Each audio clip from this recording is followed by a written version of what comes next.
આગામી મોહરમના તાજિયાના જુલુસને લઈને ભાવનગર એસપી સાહેબના અધ્યક્ષસ્થાને એક મીટિંગનું આયોજન કરવામાં આવે. પ્રાપ્ત થતી માહિતી મુજબ આવનારી 17 અને 18 તારીખના રોજ મુસ્લિમ સમાજના મોહરમનો પવિત્ર તહેવારને લઈને તાજિયા જુલુસો મુસ્લિમ એરિયાઓની અંદર ફરશે, જેને લઈને ભાવનગર પોલીસ પણ સતર્ક છે. કોઈ અનિચ્છનીય બનાવ ન બને તેને લઈને આજરોજ એસપી સાહેબની અધ્યક્ષસ્થાને એક મીટિંગનું આયોજન કરવામાં આવ્યું હતું, જેમાં સેન્ટ્રલ તાજિયા કમિટી તેમજ ભાવનગર શહેરમાં બનતા તમામ તાજિયાઓના આગેવાન તેમજ પ્રમુખ, ઉપપ્રમુખ અને મુસ્લિમ સમાજના આગેવાનો સાથે એક મીટિંગનું આયોજન કરેલ હતું. આ મીટિંગની અંદર ભાવનગરના તમામ ડિવિઝનના પીઆઈ શ્રીઓ અને પીએસઆઈ શ્રીઓ હાજર રહ્યા હતા અને ચર્ચા વિચારણા કરી આગામી સમયમાં તાજિયાનું જુલુસ ભાવનગરની અંદર શાંતિપૂર્ણ રીતે નીકળે તેવું આ મીટિંગમાં ચર્ચા વિચારણા થઈ હતી. સંધિ જાગૃતિ ન્યૂઝ તંત્રી જાહિદ મદ્રા દ્વારા.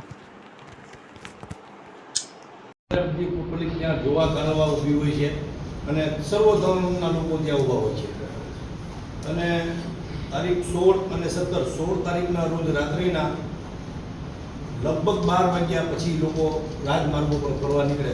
એટલે અમારે ત્યાં વર્ષોથી નિયમ હોય, મજલિસ ત્યાં વાઈજો જ્યાં સંપૂર્ણ રીતે પૂરા થાય એટલે પછી રૂટ ઉપર નીકળાય. એટલે સવારે 6 વાગે એ લોકો પરત આવે, પોતપોતાની તખત ઉપર તાજિયા મૂકી છે. ત્યારબાદ 17 તારીખના રોજ એને અવળું થઈ જાય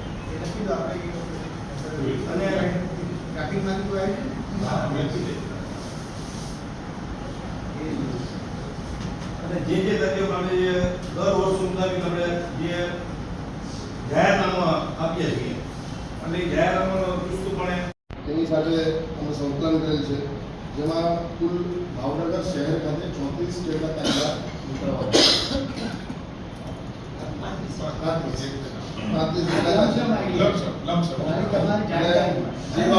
જેના બંદોબસ્તમાં આપણે શહેર ખાતેના કુલ 5 પોલીસ સ્ટેશનના પોલીસ એસઆરપી બહારથી મંગાવેલ છે, જે ખોલાવવામાં આવેલ છે.